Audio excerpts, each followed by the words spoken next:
way I see it is there's two senescences, if you wish. There is acute cellular senescence, there's a chronic cellular senescence. First of all, we measure in T cells. If people measure in PBMCs in all white blood cells, then yes, you definitely don't know what you're looking at, especially because neutrophils are the majority of population. If you look in T cells, you're more likely looking at the chronic senescence because the acute senescence is short-lived. But to your point, if you just had a hit and you're measuring next day, and neutrophils and macrophages live for a couple of weeks, like it's possible that you're seeing sort of acute response on top of your chronic senescence. You're kind of seeing this acute hit.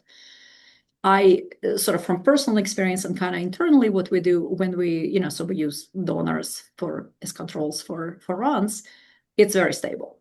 So unless sort of there's something is happening, we don't really see this kind of bouncing around like you see with CRP and IL-6. So it is pretty stable unless there is some sort of persistent, or at least if you're resilient, I guess. But if you see this sort of persistent kind of sustained insult, then it starts to change. But otherwise, it's pretty resilient. So that's kind of where basically I want to leave it. So I cannot answer that question. You have to give me more details. But if you have the where, why, and sort of the timing, that's your answer. And so that's kind of how I always saw it. But this paper really clarifies it, that there's sort of, it matters. Like it always matters when you measure, but it really matters when you measure because that's your biological context for the measurement. So here's cellular senescence. Like I said, increases with age. So we in general say cellular senescence should be percentile in the population based on a decade of age. So it's not across the entire population. So it's age gapped. So in general, between 20 and 60%. If you want to be 50%, great. We just say 60, just kind of for people who kind of want to just be okay, right? So high cellular senescence measured in T cells, we are already established, not a great thing. So common sources we see extensive psychological or physiological stress, over-exercising is a surprisingly very common one, especially in men, like kind of men in their 40s and plus. And then significant loss of the rest of the immune resilience, so cells cannot be cleared. So even though they're not particularly accumulating super fast, the immune system is impaired, and so you're accumulating. So let's say you have high cellular senescence. Now you're asking yourself, what does the rest of my immune system look like? So is it possibly clearance problem, or is there something in the induction that I need to know? So that's sort of one path. Well, if you notice, the bar doesn't go to zero. So there is such a thing as a low cellular senescence. That is also might not be a great idea. And that one is even more complicated because it could be a good thing or a bad thing depending who you are.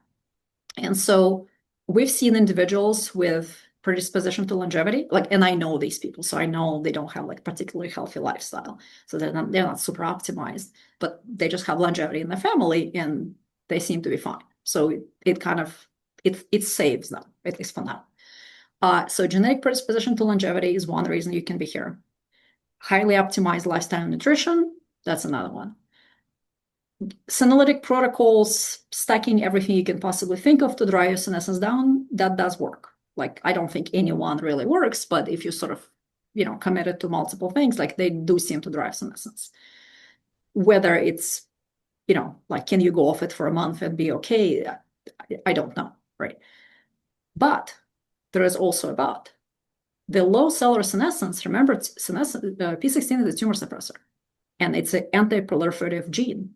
After P53, it's the most common gene associated with cancers.